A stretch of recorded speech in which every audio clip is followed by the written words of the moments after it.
students, this is Shreya Pandey and I welcome you all to the Law It channel. इस video में हम बात करने वाले हैं कि आखिर सुप्रीम कोर्ट ने कोर्ट फीस के रिफंड के बारे में क्या कहा है. So let's start. Court fees refund only if case settled through ADR mechanism. Court ने ये बात कही कि कोर्ट फी अगर हमें रिफंड करवाना है, जैसे एक बार हमने क्या किया, कोर्ट में हमने केस करा, सपोज हमने किसी भी ट्रायल कोर्ट में केस किया है, उसके बाद हमने फर्स्ट अपील, सेकंड अपील वगैरह डाली, तो कोर्ट फीस हम रिफंड अब करवाना चाहते हैं क्योंकि हमारे केस का सेटलमेंट आउटसाइड द कोर्ट हो गया.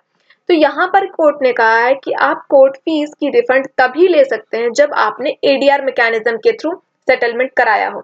इस वीडियो में हम एडीआर मैकेनिज्म के बारे में जानने वाले हैं, एडीआर के बारे में कौन से सेक्शन में बात करी गई है, इस पूरे केस का मुद्दा क्या है, ये सारी चीजें आज हम इस केस में देखेंगे. So let's start. सबसे पहली बात हम बात कर लेते हैं कोर्ट की आखिर रूलिंग क्या रही. तो सुप्रीम कोर्ट ने कहा है कि refund of the court fees is permissible. Court fees को हम रिफंड करने की परमिशन तभी दे सकते हैं जब मैटर रेफर किया गया हो आर्बिट्रेशन, कंसिलिएशन, जुडिशियल सेटलमेंट जिसमें कि लोक अदालत भी शामिल है, या फिर मेडिएशन.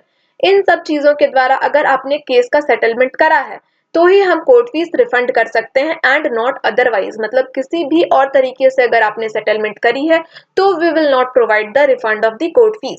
ये बात कही गई सुप्रीम कोर्ट के द्वारा in the case of Jagram versus Ved Kaur and others के केस में ये बात कही गई. तो जो एडीआर मैकेनिज्म है, एडीआर हम कहाँ देखते हैं, तो सेक्शन नंबर 89 ऑफ सीपीसी अगर हम जाएं तो सेक्शन 89 में ये बात कही गई है कि अगर हमें डिस्प्यूट सेटल करना है आउटसाइड द कोर्ट तो हमारे पास कुछ मैकेनिज्म्स दिए हुए हैं, कुछ तरीके दिए हुए हैं.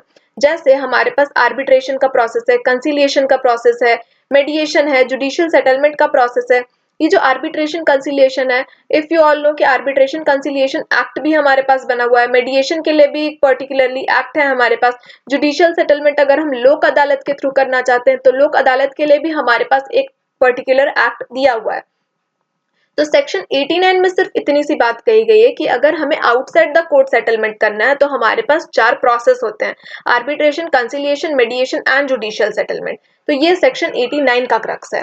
इसके बाद अगर हम इस केस की कंटेक्स्ट की बात करने जाएं कि आखिर इस केस में हुआ क्या, सुप्रीम कोर्ट ने कहा क्या, तो अगर इस केस की हम बात करें तो जो बेंच है justice Pankaj Mittal and justice Asanuddin का, उन्होंने एसएलपी सुना. ओके, उनके सामने एसएलपी प्रेजेंटेड था जिसमें पिटीशन, एसएलपी क्या होता है, स्पेशल लीव पिटीशन होती है जो कि हम सुप्रीम कोर्ट में डालते हैं. ओके, जिसके द्वारा पिटिशनर ने ये चैलेंज करा कि हाई कोर्ट ने रिफ्यूज कर दिया था refund of the court fees paid during the trial.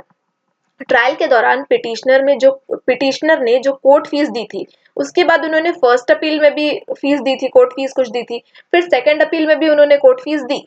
तो यहाँ हाई कोर्ट ने रिफ्यूज कर दिया पैसे देने से, that is court fees refund करने से हाई कोर्ट ने इसलिए मना कर दिया क्योंकि सेकंड अपील जब आपने करी तो सेकंड अपील के बाद आपने कोर्ट के आउटसाइड, कोर्ट के बाहर आपने एडीआर के अलावा किसी और प्रोसेस से आपने सेटलमेंट कर ली कोर्ट के बाहर. तो now you can not claim the refund of court fees. Okay, क्योंकि ये सिर्फ तभी किया जा सकता है जब आप ऑल्टरनेटिव डिस्प्यूट रिजोल्यूशन मैकेनिज्म के थ्रू अगर आप कोर्ट की सेटलमेंट करते हैं, केस की सेटलमेंट करते हैं. ओके, और कोर्ट ने ये अपहेल्ड करा, दैट इज सुप्रीम कोर्ट ने ये अपहेल्ड करा इस बात पे कि जो हाई कोर्ट की डिसीजन है with regard की second appeal was not decided with reference to any alternative dispute resolution process, और ये पास हुआ था, सेटलमेंट बिटवीन द पार्टीज हुआ था कोर्ट के बाहर, और इस वजह से हाई कोर्ट ने जो डिसीजन दिया था उसे हम अपहेल्ड करते हैं. दैट मीन्स सुप्रीम कोर्ट ने यहाँ पर ये ऑब्जर्व करा कि जो सेटलमेंट हुआ है, जो सेकंड अपील के बाद जो सेटलमेंट हुई थी वो सेटलमेंट आउटसाइड द कोर्ट हो गई थी, वो भी एडीआर के थ्रू नहीं, किसी अदर प्रोसेस के थ्रू हो गई थी. और हाई कोर्ट ने मना कर दिया कि हम कोर्ट फी रिफंड नहीं कर सकते हैं बिकॉज आपने एडीआर मैकेनिज्म के थ्रू नहीं किया सेटलमेंट. तो हाई कोर्ट की डिसीजन को अपहेल्ड करते हुए सुप्रीम कोर्ट ने ये बात कही कि we believe the petitioner is not entitled to refund of the court fees and the high court did not make any error और इलीगैलिटी रिजेक्टिंग दिस रिक्वेस्ट. तो आई होप आपको ये पूरा केस समझ में आया होगा, इस केस का क्रक्स क्या है, और हमें एडीआर के बारे में पता चला, साथ ही साथ हमें ये पता चला कि अगर हमें कोर्ट फीस रिफंड लेनी है तो हम सिर्फ और सिर्फ एडीआर मैकेनिज्म के थ्रू अगर हम अपने केस का सेटलमेंट कर रहे हैं तो ही we can claim the refund of court fees, otherwise we can not claim that. ये बात हाई कोर्ट में भी कही गई, साथ ही साथ इस केस को, इस जजमेंट को अपहेल्ड कर दिया गया इन सुप्रीम कोर्ट। तो ये था हमारा पूरा केस।